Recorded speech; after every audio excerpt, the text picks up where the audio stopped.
नाही काय असेल, म्हणजे त्यांची कारणं त्यांना माहिती. पण ह्याची एक रिॲक्शन ही नॉट ओन्ली BJP, नॉर्मल मॅनमध्ये पण येणार.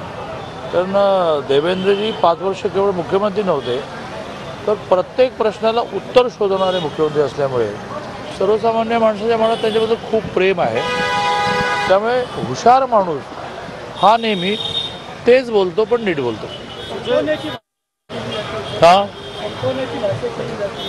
नाही असं खरं म्हणजे उद्धवजींचा माझा कॉलेज विद्यार्थी मी होतो, मी विद्यार्थी काम करत होते भारतीय विद्यार्थी सेनेचे, तिथपासून 40-45 वर्षाचा परिचय आहे. असा तागा ते कधी करत नव्हते. पलीकडच्या काळामध्ये प्रत्येक भाषणामध्ये आग पकड आग पकड. अहो तेच मुद्दे लोकांनी किती वेळा ऐकावेत की एकनाथजींनी तुम्हाला दगा दिला.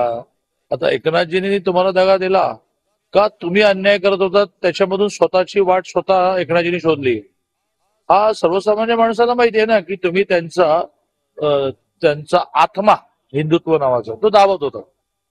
आणि प्रामुख्याने पालघर जवळ आदिवासी भागामध्ये जेव्हा साधूंचं शिरकाण झालं, तो टर्निंग पॉईंट आहे की ज्यावेळेला एकनाथजींना असं वाटलं अरे पण तुम्ही करता करता काय करतात बाबा.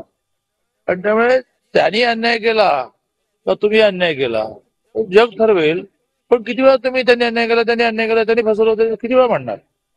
बाकी विषय आहेत ना विकासाचे, तुम्ही काही नवीन योजना मांडा किंवा आमचं सरकार आलं तर मी हे करणार आहे ते करणार आहे. त्यामुळे एक मित्र या नात्याने ही अशी ह्यांची काय म्हणूया आग पकड का चालली आहे माझ्यासारख्या वडिलांना प्रश्न पडतो. सुजय विखे पाटील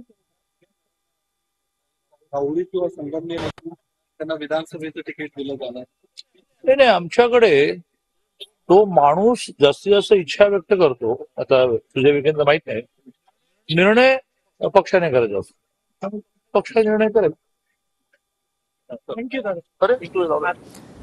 तर शिंदेंनी अन्याय केला असं ठाकरे आता किती वेळा म्हणणार आहेत असा सवाल उपस्थित करत चंद्रकांत पाटील म्हणालेले आहेत की ठाकरे प्रत्येक भाषणात सध्या आग पाखड करतायत.